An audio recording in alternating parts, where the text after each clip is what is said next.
नमस्कार. आज आपण खूप महत्वाच्या विषयावर बोलणार आहोत. नमस्कार.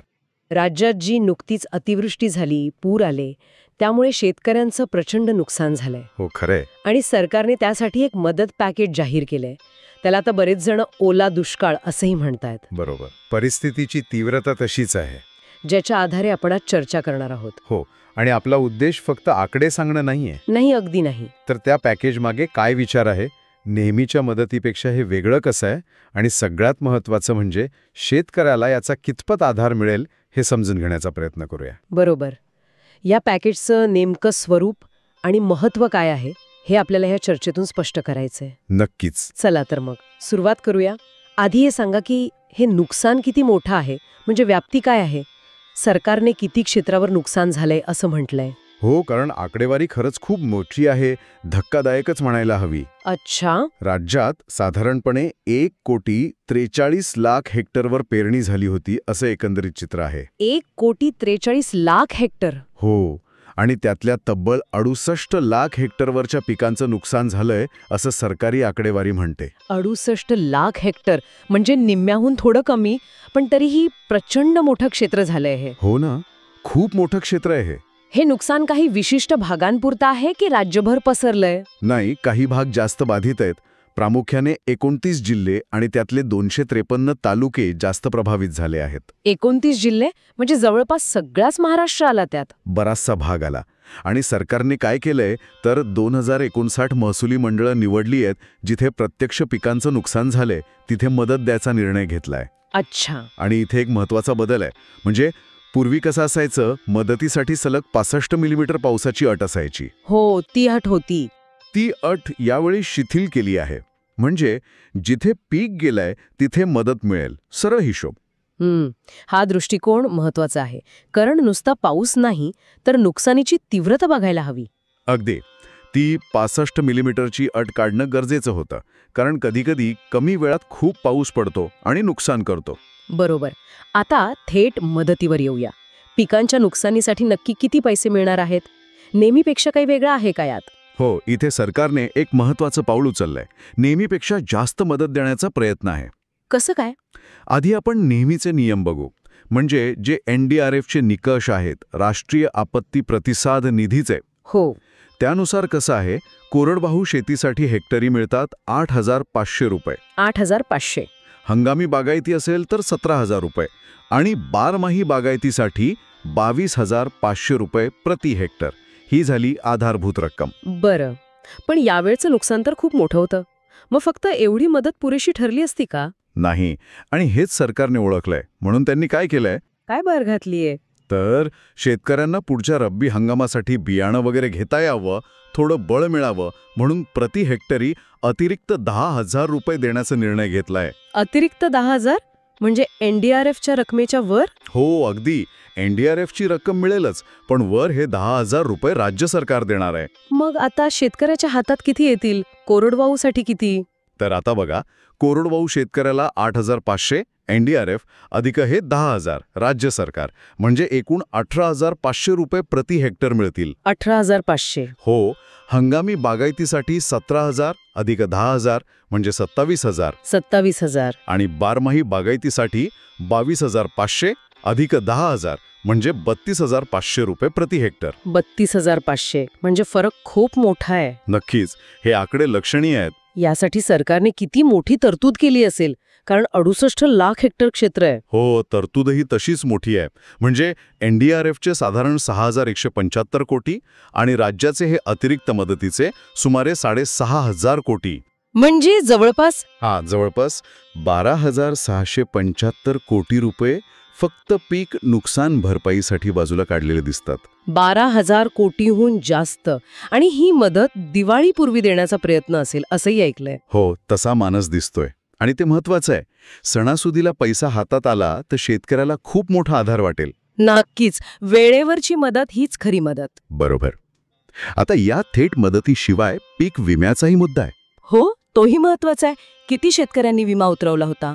साधारण 45 लाख शेतकऱ्यांनी विमा उतरवला होता अशी माहिती आहे. त्यांना विम्याची रक्कम वेगळी मिळणार आहे. अच्छा, त्याचा काही अंदाज आहे का? म्हणजे विमा आणि ही मदत मिळून किती होतील? विमा कंपन्यांकडून नेमके किती पैसे येतील हे अंतिम आकडेवारी आल्यावरच कळेल, पण एक प्राथमिक अंदाज जो कदाचित थोडा कमी असेल. तरीसुद्धा जिथे 100% नुकसान आहे तिथे हेक्टरी सुमारे 17,000 रुपये विम्याचे मिळू शकतात. हा एक कमीत कमी अंदाज आहे बरं का. 17,000 विमा आणि 18,500 सरकारी मदत म्हणजे कोरडवाहू शेतकऱ्याला जवळपास 35,000 रुपये हेक्टरी मिळू शकतात ज्यांनी विमा घेतलाय त्याला. हो, अगदी. ही शक्यता आहे आणि बागायती शेतकऱ्यासाठी हा आकडा 50,000च्या पुढेही जाऊ शकतो. 50,000च्या पुढे? हो, ही तर खूप मोठी मदत झाली म्हणायची. हो, विमा कंपन्यांकडून एकूण 7,500 ते 10,000 कोटी येणं अपेक्षित आहे असं म्हटलं जातंय, पण सरकारने सध्या पॅकेजमध्ये जरा जपून 5,000 कोटी गृहीत धरलेले दिसतात. ठीक आहे, पण तरीही सरकारी मदत आणि विमा एकत्र आले तर शेतकऱ्याला खूप मोठा दिलासा आहे हा. नक्कीच. आता पिकांचं तर झालं, पण आपण जी दृश्य पाहिली जिथे अक्षरशः जमिनी वाहून गेल्यात ती जास्त काळजीत टाकणारी होती, अशा शेतकऱ्यांचं काय? हो, तो मुद्दा अत्यंत गंभीर आहे, कारण तिथे नुकसान फक्त एका हंगामाचं नाहीये. बरोबर, शेतकऱ्याच्या पायाखालची जमीनच गेलीये. अगदी. जिथे जमीन खरडून गेली किंवा 3 इंचपेक्षा जास्त गाळ साचला तिथे शेती करणं जवळपास अशक्य होतं. माती पुन्हा आणावी लागते, जमीन सुधारावी लागते. हे प्रचंड खर्चिक काम आहे. हो, आणि वेळखाऊ सुद्धा. यासाठी काय तरतूद आहे? कारण हा खर्च शेतकऱ्याच्या आवाक्याबाहेरचा असतो. सरकारने याची दखल घेतली आहे.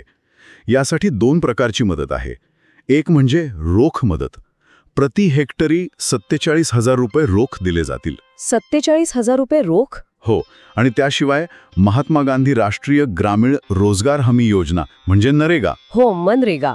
त्यातून जमीन सुधारण्याच्या कामांसाठी प्रति हेक्टर 3 लाख रुपयांपर्यंतची मदत वापरता येईल. 3 लाख रुपये मनरेगातून? हो, म्हणजे रोख 47,000 आणि मनरेगाचे 3 लाख असे मिळून एका शेतकऱ्याला जमीन पूर्ववत करण्यासाठी सुमारे 3.5 लाख रुपये प्रति हेक्टरपर्यंतचा आधार मिळू शकेल. 3.5 लाख प्रति हेक्टर? जमीन सुधारण्यासाठी ही खरंच खूप मोठी मदत आहे. यातून शेतकऱ्याला पुन्हा उभं राहता येईल. निश्चितच बळ मिळेल.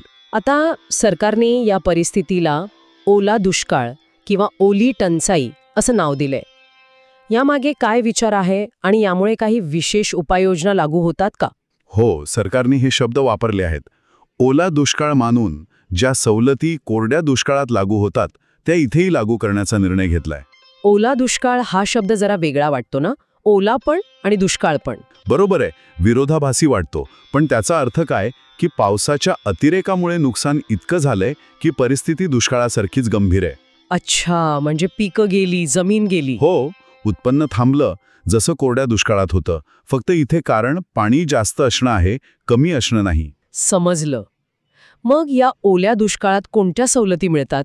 यात बऱ्याच गोष्टी येतात, जसं की शेतकऱ्यांचा जमीन महसूल माफ करणं. बरं. सहकारी किंवा राष्ट्रीय बँकांकडून घेतलेल्या पीक कर्जाच्या वसुलीला स्थगिती देणं आणि त्या कर्जाचं पुनर्गठन करणं. म्हणजे हप्ते थांबणार आणि पुनर्रचना होणार. हो, मुलांची शाळेची कॉलेजची परीक्षा फी माफ करणं. रोजगार हमी योजनेचे नियम थोडे शिथिल करून बाधित लोकांना जास्त काम उपलब्ध करून देणं. आणि वीज बिलांचं काय? तो एक मोठा प्रश्न असतो शेतकऱ्यांसमोर. कृषी पंपांच्या वीज बिलांबाबत तर सवलती आहेतच, पण महत्त्वाचं म्हणजे बाधित तालुक्यांमध्ये शेती पंपांची वीज जोडणी कापली जाणार नाही असं स्पष्ट केलंय. ही मोठी गोष्ट आहे. हो, आणि वीज यंत्रणेचं काही नुकसान झालं असेल तर ते दुरुस्त करणं किंवा भरपाई देणं, या सगळ्या गोष्टी यात येतात.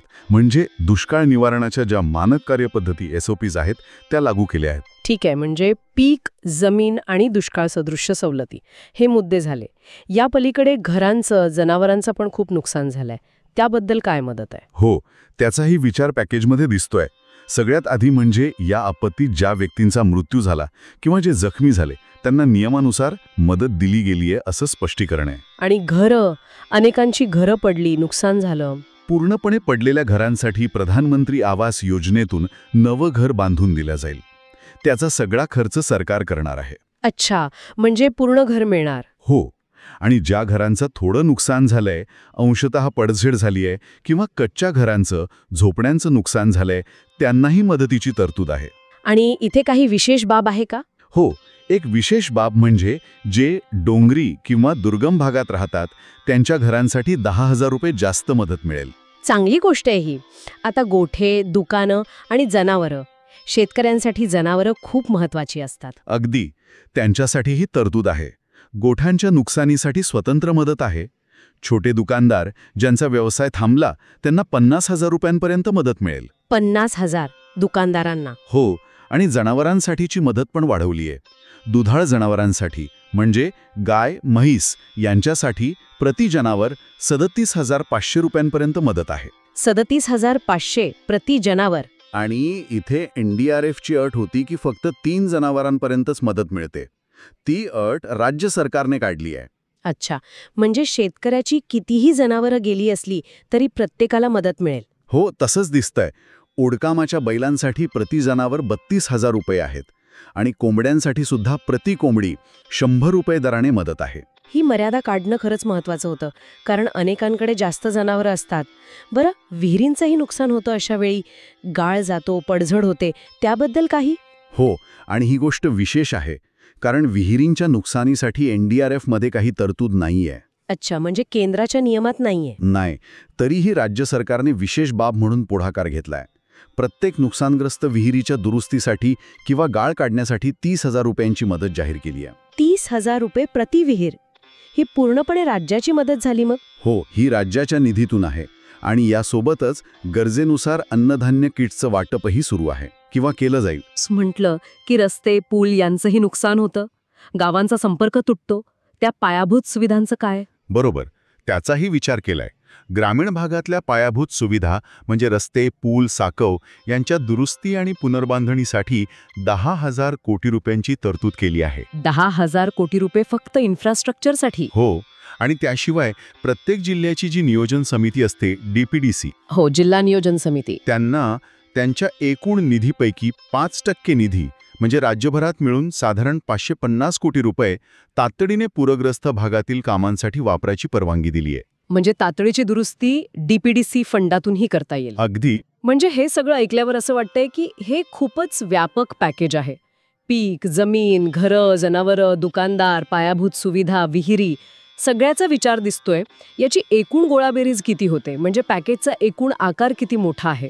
हो, जर आपण या सगळ्या प्रकारच्या मदतीचे आकडे एकत्र केले म्हणजे पीक नुकसान भरपाई, NDRF प्लस राज्य सरकारची अपेक्षित विमा रक्कम जी आपण अंदाजे 5,000 कोटी धरली आहे, जमीन सुधारणा, घर नुकसान, जनावरं, दुकानदार, विहिरी, पायाभूत सुविधा दुरुस्ती, हे सगळं मिळून आकडा जातो सुमारे 31,628 कोटी रुपयांपर्यंत. 31,628 कोटी? हो. सोप्या भाषेत सांगायचं तर जवळपास 32,000 कोटी रुपयांचं हे पॅकेज आहे. 32,000 कोटी? हा खरंच खूप खूप मोठा आकडा आहे. राज्याच्या तिजोरीवर भार नक्कीच येईल, पण शेतकऱ्याला सावरण्यासाठी हे गरजेचं होतं असं वाटतं. नक्कीच. आकडे नुसते मोठे नाहीत, तर ते सरकारच्या प्रतिसादाची गंभीरता पण दाखवतात.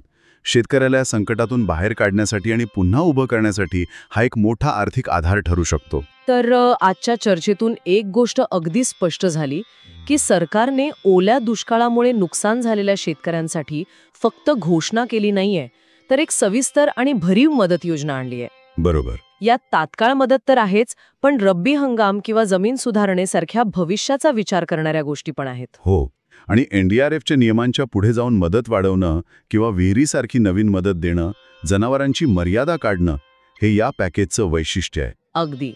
या पॅकेजची रचना बघता नुकसानीची व्याप्ती आणि शेतकऱ्यांच्या वेगवेगळ्या गरजा लक्षात घेतलेल्या दिसतात. हो. कोरडवाहू शेतकरी, बागायतीवाला, ज्याची जमीन गेली तो, पशुपालक, ज्याचं घर पडलं तो, सगळ्यांसाठी काही ना काही विचार केलेला दिसतोय. मदतीच्या वाढीव आकडे आणि इतर सवलतींमुळे शेतकऱ्याला नक्कीच दिलासा मिळेल, यात शंका नाही. नक्कीच. सरकारांनी शेतकऱ्यांच्या पाठीशी उभं राहण्याचा एक मोठा प्रयत्न केला आहे, नक्की. हो, पण जाता जाता एक मुद्दा मला महत्वाचा वाटतो जो विचारात घ्यायला हवा. कोणता? हे 32,000 कोटी रुपयांचं पॅकेज जाहीर झालंय ते खूप मोठं आहे, त्याची व्याप्तीही मोठी आहे. पण सगळ्यात मोठं आव्हान आहे ते या मदतीच्या प्रत्यक्ष वितरणाचं, म्हणजे ती शेतकऱ्यांपर्यंत पोहोचण्याचं. हो.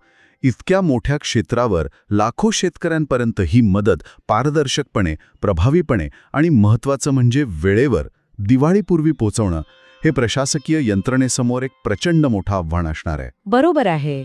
घोषणेची खरी कसोटी अंमलबजावणीत असते. अगदी. ती अंमलबजावणी यशस्वी झाली तरच या पॅकेजचा उद्देश खऱ्या अर्थाने साध्य होईल. त्यावर लक्ष ठेवावं लागेल.